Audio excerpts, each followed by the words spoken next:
Chester, from food distributions to storm drain cleanups to helping combat illegal dumping throughout the city. You have known us for years as Covanta, but allow us to reintroduce ourselves. We are ReWorld, a sustainable waste solutions company reimagined, yet still helping the city of Chester reuse, recycle, recover, and renew your resources.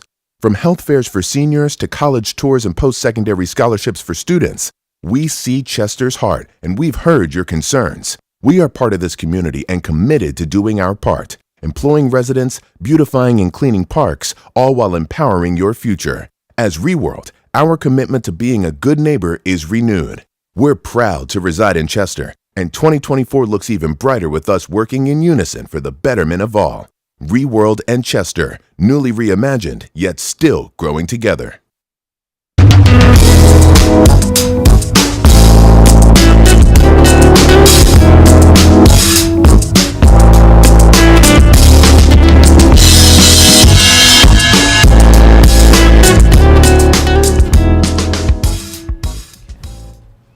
Good afternoon and welcome to the Golden Age podcast, where we discuss topics as they relate to senior citizens 60 plus.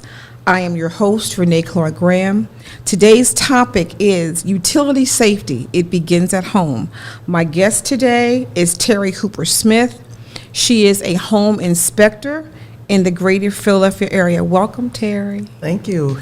Tell us a little bit about yourself. Glad to have you. So, I've been doing home inspections. I just realized it's 2025. Probably for like the last 8 or 9 years. Okay. And I've been in real estate actually for about 33 years. Wow. So I have been in more homes than I can count. I'm sure. And have definitely, looked at systems, seen what's worked, what's not worked. I've seen a lot of stuff that people forget to maintain as time goes on.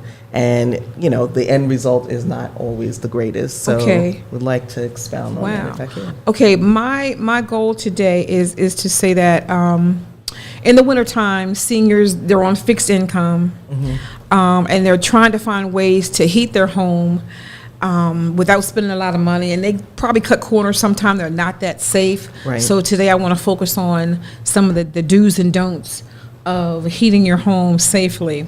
So I'm going to get started. I'm going on the list. That's fine. Okay. That sounds great. All right. The first thing I want to talk about is heating systems. So typically in this area, and I'll just kind of leave it towards the Philadelphia area, you have several different heating types, and you have several different types of fuel to heat homes. Okay. When you're talking about heating homes, the fuel types, you have gas. You have electric, and gas can be natural gas. It can also be propane. Okay. Then you have electric.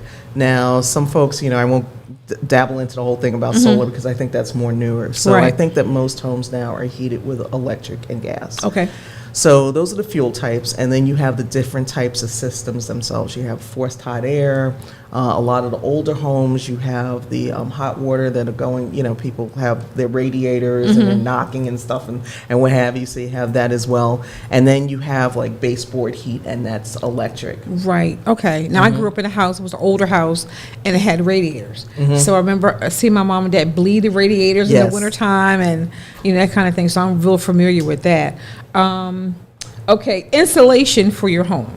Talk to me about the kind of insulation, and why we should have insulation in our homes. So, kind of going back a little bit, you have these different heating systems in your house, right? And the heating systems, a lot of people will say, my heating system's terrible. And it's not necessarily that it's terrible, it's just that the condition of the space that needs to be heated is not conditioned properly, and it usually comes down to insulation.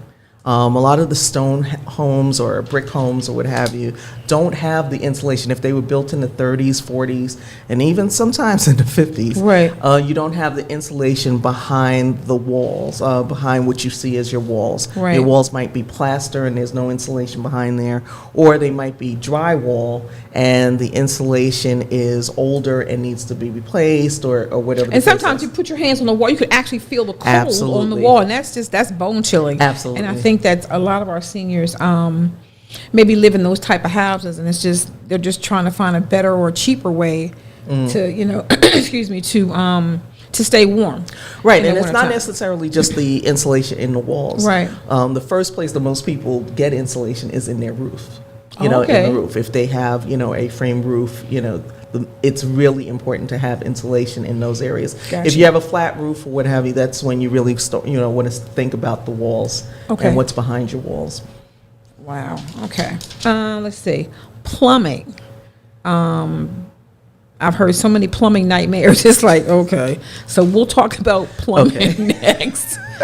Plumbing is one of those things, I always say, don't mess with water if you don't know what you're doing. I hear you. Okay, because water will do some stuff to your house that is just unbelievable. Yeah. A lot of older homes have older plumbing materials. There's a material called galvanized. Okay. And at this point of the game in 2025, that galvanized should be out of your house. Okay. Okay, that's number one. If you have copper, plumbing, copper plumbing is fine. But you got to check this stuff. A lot of people have all these systems that are going through their houses and they're not checking them on a regular basis. Okay. They need to be maintained. They need to be looked at. Some people have not been, it's amazing to me how many people have not been in their own basements for years. Wow.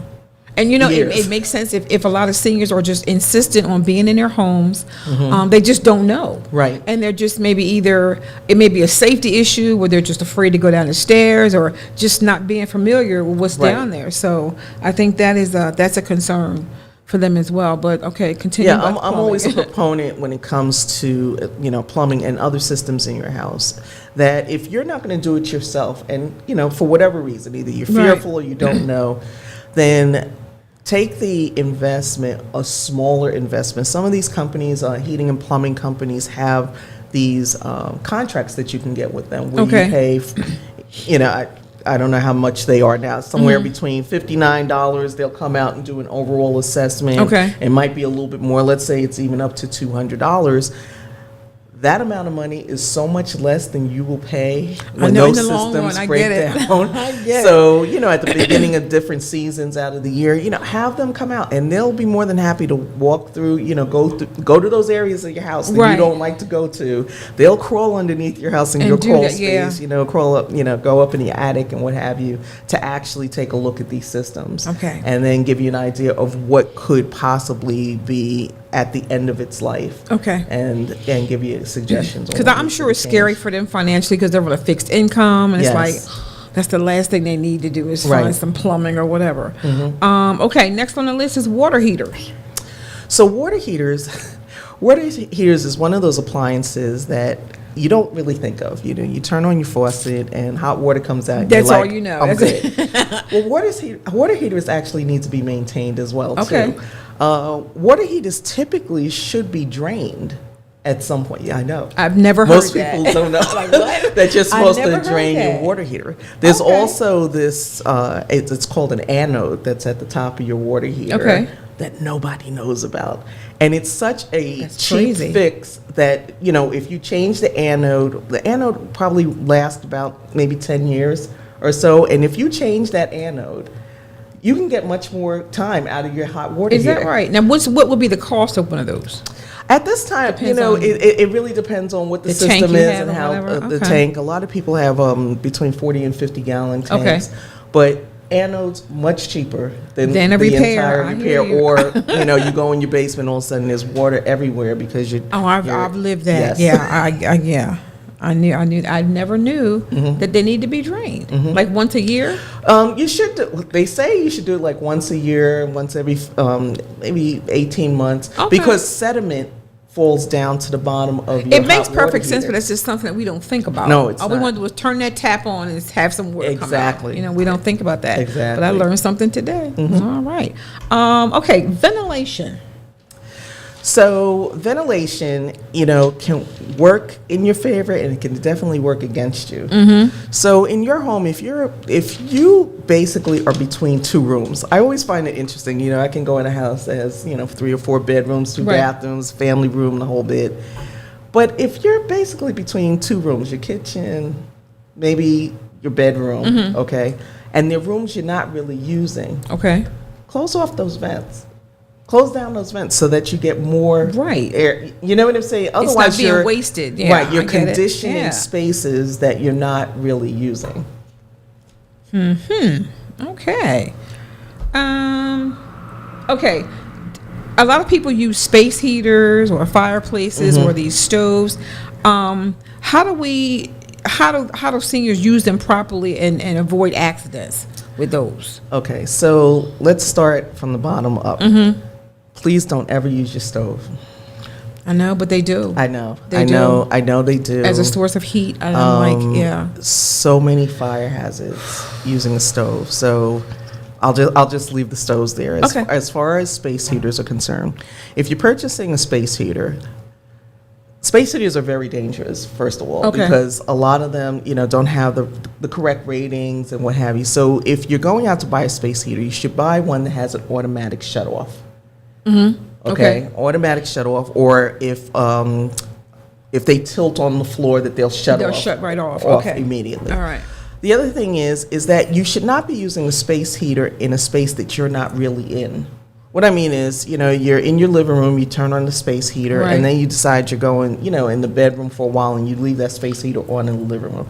You should always be where you can see and look and hear what's going on with your space heater. Or if you walk out of the room, turn it off. Or if you walk out of the room, absolutely or leave the home, turn it Yes. off, and then And I'm not even going to just say turn it off. You should unplug it. unplug it. There we go. Okay. Absolutely unplug it. If you're not using it, unplug it. When you are using it, just check. You want to make sure that your cord isn't, coming Split apart or- and yeah. split or anything like that. Because space heaters can really be dangerous. There are a lot of statistics of fires starting with a space heater. Okay, fireplaces. Fireplaces are interesting because everybody loves the fireplace. They come in the house, they see it, Yeah. the fires come. It's Yeah. just part of the charm, I think, of a house. If you're looking at it, oh Absolutely. my God, I have a fireplace. Yeah. Absolutely. So fireplaces have an interesting kind of physical being, right?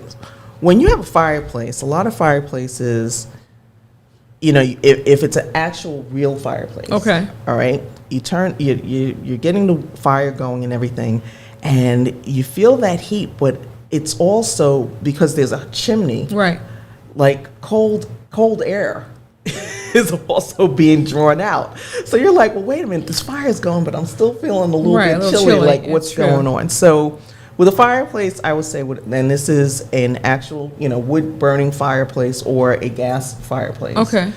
You want to make sure the chimney is the most important thing about your fireplace. You want to have it checked. You should never turn on. If you haven't used your chimney in a while, don't all of a sudden say, okay, I'm It's going to the cold on the supermarket. hood. Okay, yeah, And no. you want to make sure that chimney is fine. There are certain compounds that kind of grow inside your chimney that make it very, very dangerous. Okay. You just want to make sure that is checked properly. Okay. Otherwise, you can have serious problems. There are a lot of people who have had or have wooden fireplaces, and they've decided to take that and replace it with a gas fireplace insert. Okay. And that's a little bit easier to go through, but still, the chimney is the most important thing. So for maintenance for the chimney, once a year, or I would say it really depends on how much you use it. Okay. It's interesting to me how many people have fireplaces and they don't use use it that them, often. yeah.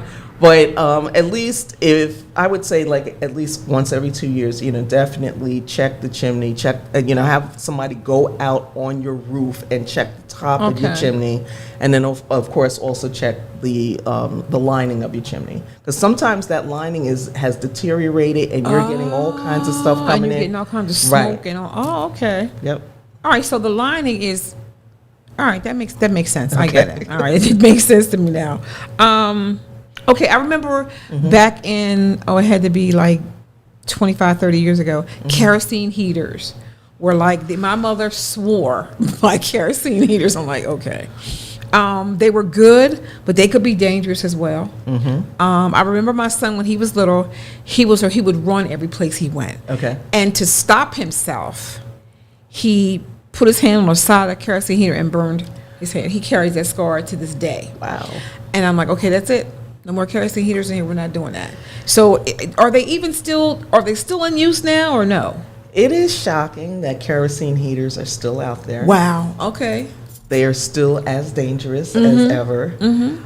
When you're burning kerosene, what you're putting into the environment, what you're breathing in, The that's fumes, a whole yeah. nother. Just don't do it. Yeah, they're just not a good thing. Don't do kerosene. And you can heaters. probably get them really cheap now because nobody uses them that much anymore either. And actually, I think they're a little bit harder to find, but they're still out there. I would say if you're going to use a space heater, okay. if you're going to use a space heater, use an electric space heater. Okay. Use a space heater that's appropriate for the size of the room. Okay. A lot of people just kind of buy, space heaters randomly. Yeah. Okay. Now, the finances are always a concern for seniors. Now, how much more if you burn an electric heater for X amount of hours a day? Like, is that really going to add to your? I know it will add to your bill, your electric bill. Yes. But will it be a substantial amount to do that? Right now, it'll right be. Oh, absolutely. Right now, it'll be pricey. Pricey. The cost of electric generation right now, you'll see, on your utility bills right now. Oh, the I've electric seen it, yeah. has gone up significantly. So but again, you want to stay warm. So I can't be cold. I just can't. I'll just bite the bullet. I cannot be cold. So you want a space heater that is efficient. It has a good efficiency rating. Okay. If you compare them on the boxes or whatever, or if you look online, the Amazons and that type of thing, you want one that's most efficient. And again, it's how you use it. I'll give you an example. Okay. If you use a space heater in a room with windows that are really drafty, okay, what's the point? You're putting it right out the window. Right out the window. Literally out the window. Exactly. Sometimes, and just putting the space heater to the side, sometimes people just need to put up some curtains. Okay. Okay, some, right. what do you call it? Insulated curtains. The thermal curtains, right. The thermal curtains make a big difference. Now, let me just put this disclaimer out there. You should not be using a space heater anywhere near a curtain. Absolutely not. Ever. I don't how care many times safe, have you heard on the news that it got caught on the curtain, it got caught on the bedspread or whatever, and that caused everything to spread out? So curtains are one of the cheaper ways to have the fluctuations in temperatures that you need in a room. So during the day, and I'll use my own home as an example. Sure. In the morning, the sun comes in my front bay window in my living room, and we open up everything. We open up the blinds. Get it all. That's right. And you let that radiant heat come on in as much as possible to heat up that room. Okay. And then once that room gets to that temperature, no matter what time it is, we close everything back. Close it up, yeah. And so that room stays nice, and we paid $30 for our curtains. I mean, it was like thermal curtains. So it's a good way to save some dollars. All right. What was next? Okay, let's see what this one. Okay. All right, we talked about maintenance. Okay, the wear and tear on your heating system. Yes. What type of wear and tear, am I looking for, depending on what kind of heating system I have? What am I looking for? How do I know when I go down there, it's like, okay, this looks like this, and it shouldn't. So maybe it's time for me to have this serviced or replaced or whatever. So what do we look for? First of all, a lot of times you're not going to see the wear and tear on your system because it's usually encased within. All right. So there's the heating system, and I'm not just there's the heating system, and if people have central air, they have a compressor that's outside, in the back of the house. So you're not necessarily going to see it. But what I will say for a heating system, one of the easiest and cheapest way to keep your heating system functioning at optimum levels is to make sure you change that filter. A lot of people have never changed the filter. From an environmental standpoint, just from your own health standpoint, it's really scary because you are breathing in all that stuff that's been sitting on that filter forever. You can buy filters anywhere. Home Depot, you get 10 or Amazon or whatever the case is. Go buy the filters and make sure you buy the correct filter for your unit. So what you want to do is look on your unit or look your unit up. Right. And you can even ask when you go in the store. But don't go get one filter. A lot of people just buy one filter. You should get 6 to 10 filters. Just have them sitting there and then change them frequently. I remember I think that must have been like the last 3 or 4 years of the daycare space that I was renting. The owner told me, he said, there's a whole shelf full of filters down there. And I'm thinking to myself, okay. And I said, okay. So then my brother-in-law came over. He's like, okay, you need to change these like every other month or so. Right. But he supplied me with, I know, at least a year's worth of filters. And that's how I came to know how to change a filter. It was just as easy as slipping it out, slipping a new one in. Right. And it did make a difference because you are breathing in all that, all that stuff. So, and they're cheap enough that you can just go ahead and buy a pack of 10 or 12 or whatever it is. And it's well worth, the money to do that for your safety. Is. Yeah. I would say one of the things, like I said, you're not necessarily going to see what's happening inside your system, but your system will give you some hints. Okay. They'll give you some hints. So if right now, it's the winter and you're running your system and you're noticing that it's flicking on and off more than usual. Maybe, before it would turn on, it would stay on for maybe 20 minutes and then it would turn off for maybe 15. But now you're seeing it staying on for about 10 minutes, turning off for 5, coming back on for 10. There's something happening there. There's something going on there. There's something happening there. So that's one. If it's making any kind of noise, any strange type of noise, absolutely something's going on. Get somebody in. If you have a gas system, I just want to put this out there for everybody. If you have a gas heating system, absolutely need to have a carbon monoxide detector. Oh, in for your sure. house. Absolutely. A carbon. Now, some people may disagree with me here. Carbon monoxide is heavier than air. So, air, oxygen's up here. Carbon monoxide will fall down to the ground or towards the ground. So you should put your carbon monoxide detector near the bottom. You know how you have your smoke detectors up in the air because smoke goes up? The carbon monoxide detector, you should put it down, like it should be lower. So it shouldn't be up in the top, not in the ceiling, but in the top of the wall. I don't think so, because you'll get an indication of carbon monoxide faster from the bottom. From the bottom. Makes sense. Because it drops down. And I want to be clear on this. Carbon monoxide is odorless. That's correct? Correct. It's odorless. Before, most times you hear on the news that you just don't know. Exactly. It was, by the time you found it was too late. Exactly. A lot of folks, even this heating season, just had no idea, went to bed, whole family goes to sleep, and that is none so of them scary wake up. because you don't smell anything. No, you don't. You know what I mean? You don't. Wow. And by the time it's too late, it's just done. It was exactly. Wow, that's an eye opener right there. I would also put in a plug for folks to start, and this is something you're going to see more and more coming up probably in the near future. Okay. To buy a methane detector. Oh, okay. Natural gas is made up mostly of methane, so that's all right. Go ahead and write that down. Methane. That's the first I've ever heard that. Buy a methane detector because it will smell a gas leak before you will most of the time. Okay. Okay, and it'll go off, and once you hear that thing go off, if there's a gas leak in your home, this will let you know it. This will let you know it. Now, what do these look like, Terry? What do they look like? A methane detector looks very similar to a smoke detector. Okay. Yeah. All right. Looks very similar. So Home Depot, Lowe's, right. Amazon, you'll whoever. Start seeing them. You'll start hearing more and more about getting methane detectors. Wow. It's important that if you have gas appliances in your house, that you have a methane detector. And, from a safety standpoint, a lot of people know what gas smells like. Yes. Gas smells like rotten eggs. If you if you don't know nothing else, you know what gas smells like. But here's the thing, a lot of times with seniors, right, their olfactory system has diminished, so they won't smell it. Right. And so their sense of smell is not as keen. It's not as keen. Okay. But when you do smell gas in your home, don't try and let me open the windows. Let me do this. Let me tell you what you need to do. You need to leave your home. Go. Yes, you need to go. Do not flick on any light switches. Say that again, please. Do not flick please on any light switches. Do not pass go. Do not pass. Get $200. Do not do any of that because just that ignition. Boom. Yes. Wow. Ooh. That ignition could cause a major catastrophe.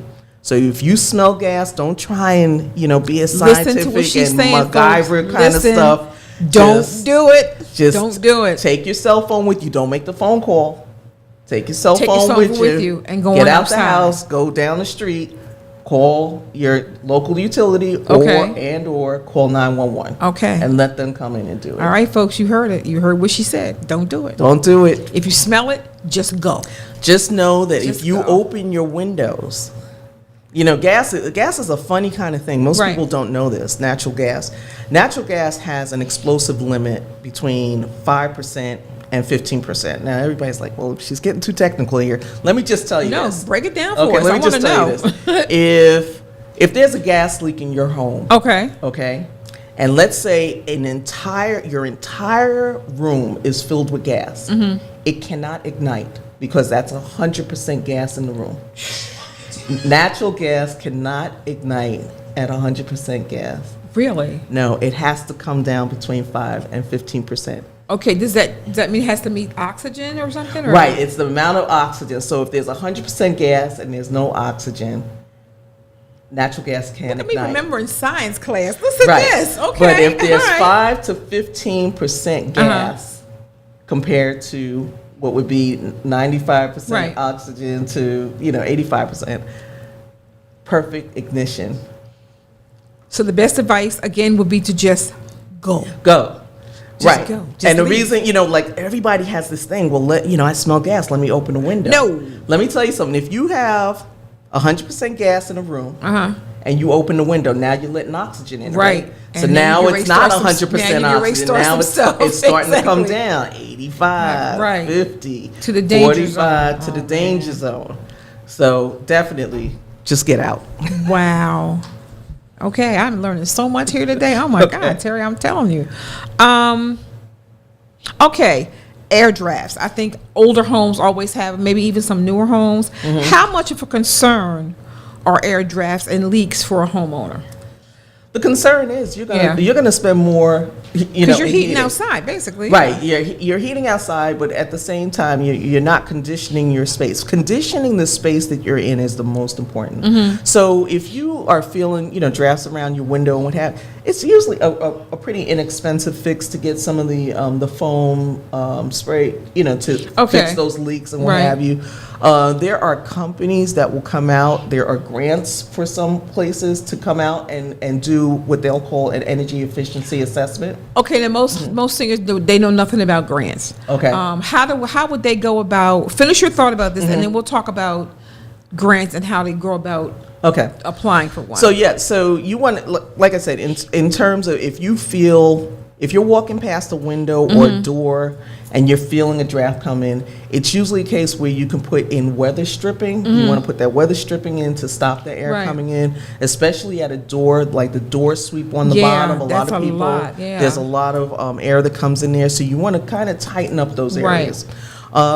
Sometimes your local utilities, depending, you can call in this area, it would be PICO if you're trying to get an efficiency type of assessment. And they will have information on different types of programs where they'll come out. Now, would that come under LIHEAP, or is that something different? That's just LIHEAP is something different. It's just to pay for your bill. Because I think that would be very helpful if seniors know that they can talk to the utility company and talk to them about a grant to get those drafts and stuff taken care of. Right, and I'm sure there's eligibility requirements, but there are different systems out there and scenarios where you can call and somebody will come to your home and do an entire assessment of where you're getting drafts, where where a lot of people lose a lot of where in their outlets. What? In the outlets, there's like nothing behind it. So, you put your hand near your outlet and there's air coming through the outlets. Look at you. So, again, Outlets, another easy, fix where they'll, put some I never insulation. thought about outlets being a source of air. Okay, so this plug that I'm looking at over there, one's plugged in, one's not. The one that's not plugged in, there's air coming through there. Forget about the plugs themselves. Yeah. Just around the outlet, the perimeter. Right, because if there's no insulation behind there. It's nothing but air. Right, air's just going to find the path of least resistance. I hear you. My mother was, she used to get the rolls of the heavy plastic. Okay. And then and then when winter set in, I was like, okay, here we go. Take the curtains down. Yes. We're gonna put this heavy plastic up, and we're tacking the plastic up. And it did help. But and then there came the ones where you use the plastic with the hair dryer. With the hair dryer, yes, yeah. To really that took and some they convincing worked. for her, but it did work. And they still work. Let me tell you something. They still work. Yeah. It made a big difference in your home when you walked in. It's like, it's so warm and toasty in here. It's like, it's plastic to the window. Exactly. Curtains, the Yep. whole nine. So, like when spring came, it's like, whoo, we got light in here. It Right. just felt different, but it was warm all winter. So, Yeah, they're little but that was a and that's concern what goes for her. back to the whole thing about using Right. curtains and what have you. A lot of times, I always find this amazing. I'll pass by a home right now, and like their storm door, the bottom will have the glass, and the top will have the What's the screen. point? And I'm saying, Put the storm door where's down. Where's that storm? Where's that window that Yeah. face that goes up top? It's an easy fix. Just take out the Absolutely. screen. And put it makes a big difference. Absolutely. Wow. I have learned a lot here today. Let's see. Okay, Have I good. gone through everything? Let's see. Are there any stories that I'm sure you have a lot of stories to share that of inspections that could have gone wrong had you not found them, or even if if the people who were either purchasing the home or whatever didn't follow up, it just turned into a really bad situation because of one of the things we talked about, heating, whether it's the system or whatever it is. Can you share one of those with me, or something that like I told you guys to do X, Y, Z and it didn't get done, and now look what happened. I've seen a lot. I'm sure. I have no doubt. I remember a particular scenario, and this was more of a carbon monoxide situation. Okay. Where during COVID, the real estate market was insane. It was just absolutely insane. People are bidding on houses, and they're waiving inspections because putting And that that's not inspection good, yeah. contingency in there meant that they might not get the home, and it happened. But that's a risk But I can't take that risk. It was a risk. Yeah. Forget about the fact that I'm in the industry, but at the same time, I'm saying you don't know what you're getting. It's true. And You don't. you're so gung ho to get this house that you're forgetting that you're getting this house with everything that comes with it, Exactly. good and bad. And I mean everything. That's right. So, folks bought the house. They waived the contingency, the inspection contingency. By the way, I don't ever suggest anybody does that. Okay. Waived the contingency. They're in the house. I think they bought it in like September, so it was still nice out. Yeah. Right? First Come cold. December, here we go. It wasn't even December yet. Like Oh, sometimes yeah. you get the cold, sometimes maybe In like November, late yeah. October, November. They turn on that heater, and there was a carbon monoxide detector in the house. So, I guess the last people had Right. it. As soon as they turned on that heater, here comes the carbon monoxide thing, beeping, beeping, beeping. Now, here's the thing. And this, I find this also with smoke detectors. Everybody is so annoyed by the sound of a smoke detector, That sound can save your life. but a lot of times people are just like, Again, yeah. here it yeah. is again. And what do? They take it out. They take the battery out, and that's And then it. you're vulnerable because you have no way of knowing what's Exactly. going on. These Because folks- the beeping got on your nerves. Right, so here it was with the carbon monoxide, and the beeping started, and they're looking at it, and they're trying to figure out like what it is, like what's going on, right? So they turn off the heater. So they at least put 2 and 2 together Right. and turned off the heater. But the next day it was cold again, and they turned it back on, and they just kind of got used to Yeah. this beeping sound. Ended up, I think, I'm trying to think if it was one of the children or whatever had gotten sick. And, one thing led to another, and Right. then they realized it was carbon monoxide in that house. Now, mind you, had they not done the on-off Right. thing and had just left it on the whole time, that whole family would probably not be around to tell the story. Wow.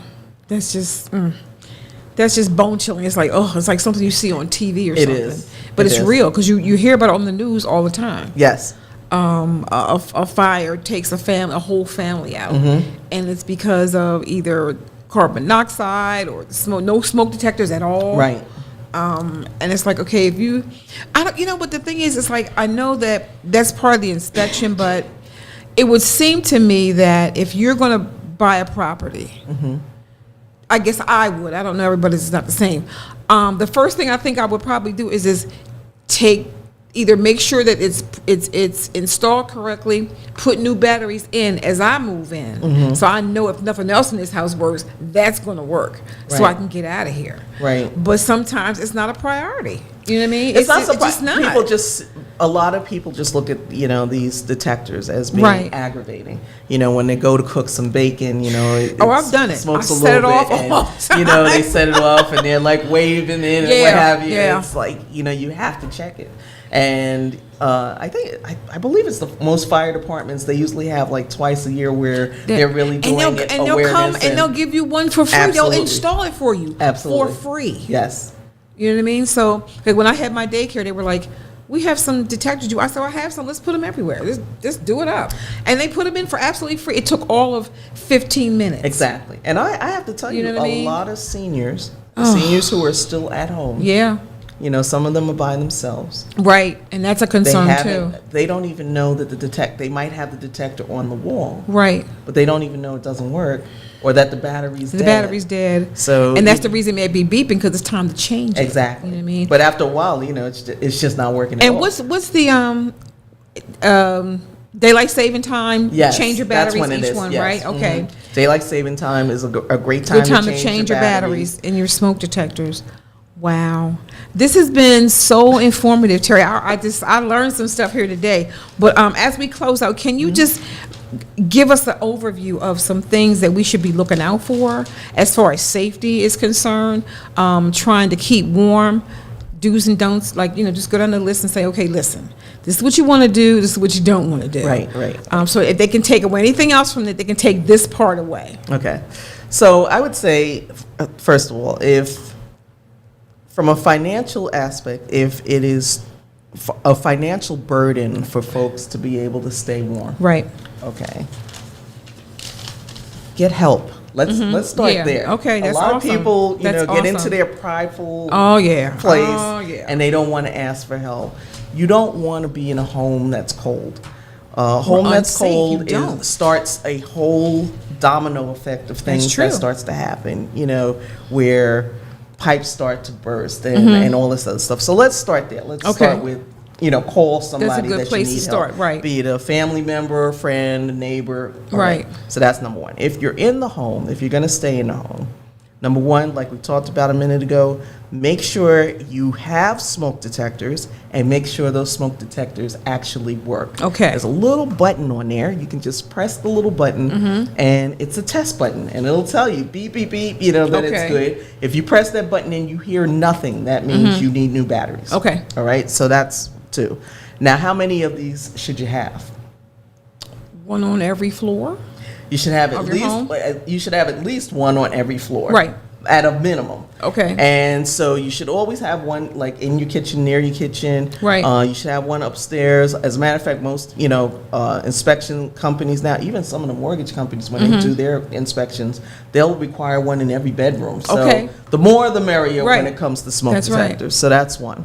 Number two is, again, if you're going to use a space heater, you have to have eagle eyes on that space heater. Okay. Be in the room where the space heater is on. If you Be in the room. Don't leave the room. Do not leave the room. If you're going to leave the room, not only turn it off, but unplug it. There we go. Unplug the There we space heater. go. You don't want space heaters just, plugged up all over the place. So that would be number two. Number three is invest in some insulated curtains, thermal curtains. You Right. can get them just about anywhere, Walmart, Amazon, whatever. Any place has them. Thermal that sells curtains those kinds make of a things. Yeah. humongous difference They in do. how your space can be heated and stay heated. Also, use what God put out there. God is just awesome. The sun is amazing. That's radiant the main heat. source of heat. That's true. In your living room, in other rooms you're going to be in, and rooms that you're not going to be in. Right. You can close those off. Right. You can close those off. One of the other things is we didn't talk about bathrooms too much. If you have a bathroom Okay, good. down in your basement or somewhere else, open the doors to those bathrooms. Okay. Don't close them off because then it'll remain cold. But Okay. if you open them, then the heat from the other Goes out, areas yeah. can at least Okay. keep your pipes warm enough. The other thing is you can put insulation on your pipes. Another Right. cheaper way of Right. keeping your pipes. That's one thing we Yes. didn't hit on. It was on my list. Okay. Right, pipe insulation. Right. You can get the prefab one. It has like a split, and you just put it on Right. whatever pipe. So pipe insulation makes a huge difference. Let's see, is there anything else I hit on? As far as your heating system itself is concerned, whether you have a heater, heat pump, whatever, most of the time, most people are not experts in heating. So definitely call to get one of these heating contracts or whatever the Right. case is. Have them come out, do an assessment, and call your utility and let them know, Yeah. hey, I'm elderly, I'm in the house, I'm concerned about heating. Is there a program that's in place that will That help can me help with me my out, heating? exactly. Yeah. And if you're and like I said, a lot of seniors do live alone. And sometimes it's trust issues. Yes. They can find a relative that can help them or be present with them when that company comes. Absolutely. To listen and to pay attention to what they're saying, so that they don't get any unexpected charges or costs or something. Yes. Because I know that happens because they take advantage of us seniors, and it's just not fair. But Right. I get it. Yes. But all our seniors can't speak up for themselves. They're not really, versed in that kind of stuff. But like, find somebody who will come with you and be there with you when they come to assess the situation and Right. make sure you're not getting ripped off. A neighbor, family member, Yeah. somebody. You shouldn't be there by yourself. with No, and I somebody think a lot of coming in. people prey on seniors, especially really elders, like in the 80s, Mm-hmm. who really maybe are not, really cognizant of those kinds of things. Right. It's unfair, but it does happen. But today we have been versed on utility safety, and it does begin at home. Yes, it does. Terry, thank you so much. Thank you for I having me. appreciate it. This was so cool. I learned This a lot of was. things here. So remember what she said. You smell gas? Get out. Be out. Don't Be think out. twice about it. Be out. Thank you so much. Yeah, sure. And I'll see you guys next time. All right.